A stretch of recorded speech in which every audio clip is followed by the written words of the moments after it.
السلام علیکم ورحمۃ اللہ وبرکاتہ۔ ہم نے سورۃ فاتحہ شروع کی ہوئی تھی لیکن کچھ ریزن کی وجہ سے ہم آگے نہیں کر سکے۔ ہم آگے اس کا مزید کریں گے۔ بسم اللہ، اعوذ باللہ من الشیطان الرجیم، بسم اللہ الرحمن الرحیم۔ رب اشرح لی صدری ویسر لی امری واحلل عقدۃ من لسانی یفقہوا قولی۔ ربی زدنی علما ربی زدنی علما ربی زدنی علما۔ اللہم فقہنا فی الدین اللہم فقہنا فی الدین اللہم فقہنا فی الدین۔ اللہم انفعنا بما علمتنا وعلمنا ما ینفعنا وزدنا علما۔ آمین ثم آمین۔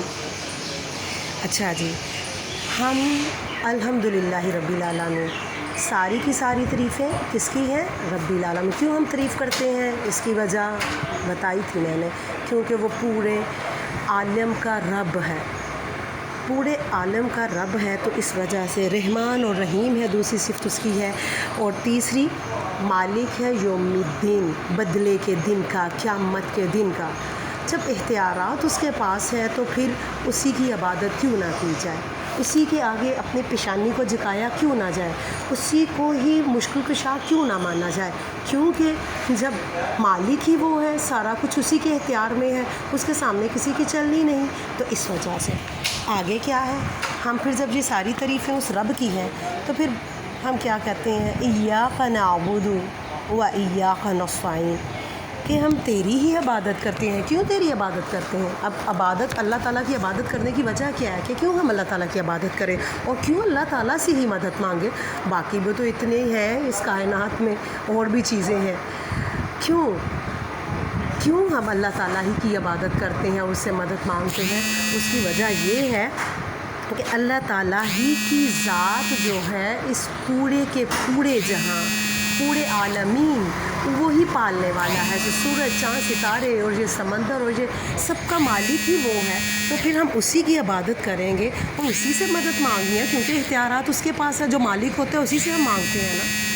جو مالک ہے، جو کوئی بھی کسی فیکٹری یا کسی جگہ کا جب کچھ بھی مالک ہوتا ہے تو ہم مالک سے جا کے بات کرتے ہیں۔ اب جب اس کائنات کا مالک وہ رب ہے تو پھر ہم نے پھر اس رب کو ہی تو پکارنا ہے، ہم اس رب کو ہی پکاریں گے اور اسی کو مدد کے لیے پکاریں گے، اسی کی عبادت کریں گے۔ باقی سارے تو اسی کی پیدا کی ہوئی چیزیں ہیں، اور اسی کے رسول، اسی کی فرشتے اور اسی کی جو باقی ساری مخلوق ہیں، تو ہم مخلوق کو کیوں پکاریں گے؟ جو خالق جو ہے، خالق سے ہی ہم بات کریں گے۔ اہدنا الصراط المستقیم، اہدنا، آگے ہم کیا کرتے ہیں کہ اللہ تعالیٰ ہم تیری عبادت کرتے ہیں اور تجھ سے مدد مانگتے ہیں، اب ہماری مدد کر دے، ہماری عبادت کو قبول کر لے، کہ ہمیں سیدھا راستہ دکھا دے۔ سیدھا راستہ کون سا ٹھیک راستہ ہے زندگی گزارنے کا یا رب العالمین؟ تو ہمیں وہ دکھا دے کہ سیدھا راستہ، یہ سیدھا راستہ آپ کسی بازار کا نہیں مانگ رہے، یا کسی جگہ کا یا کسی سکول کا یا کسی اس طرح، لیکن اگر آپ جس نیت سے بھی اس کو مانگیں کہ اللہ تعالیٰ اس میں برکت دیں گے۔ فار ایگزامپل، اگر آپ کو کسی چیز میں پریشانی ہے، آپ رشتہ کرنا چاہ رہے ہو، تو آپ اگر اس جگہ پہ آپ اس طرح کریں گے نا، اہدنا الصراط المستقیم، تو آپ کو اللہ تعالیٰ بہتر راستہ دکھائے گا انشاءاللہ، توکل کے ساتھ۔ اہدنا الصراط المستقیم، ہم ادھر راستہ کون سا مانگنے ہیں؟ ہدایت کا راستہ، وہ راستہ جو ہمیں جنت کی طرف لے جائے، وہ راستہ نہیں جو ہمیں گمراہ کر کے تو ہمیں جہنم کی گھاٹیوں میں لے جائے، جو بہت سخت اور بڑی مشکل سے ہے۔ تو ہم کہ کیا؟ اہدنا الصراط المستقیم، کہ ہمیں سیدھا راستہ دکھا دیں۔ اب پھر ایک دفعہ سب تعریفیں رب العالمین کے لیے ہے۔ کیوں ساری تعریفیں ہیں؟ کیونکہ سارے جہاں کا مالک ہے۔ اس کی دوسری صفت کیا ہے؟ رحمان اور رحیم ہے، رحم کرتا ہے، بار بار رحم کرتا ہے، ہماری غلطیوں پہ ہمیں پکڑتا نہیں ہے، ہمیں معاف کر دیتا ہے۔ خود سے حدیث میں ہے کہ اگر ان کے گناہوں پہ پکڑا جائے تو کوئی بھی زمین پہ کوئی جاندار باقی نہ بچے، لیکن اللہ تعالیٰ رحمان رحیم ہے، وہ چھوڑ دیتے ہیں اور ہمیں مہلت دیتے ہیں معافی کی۔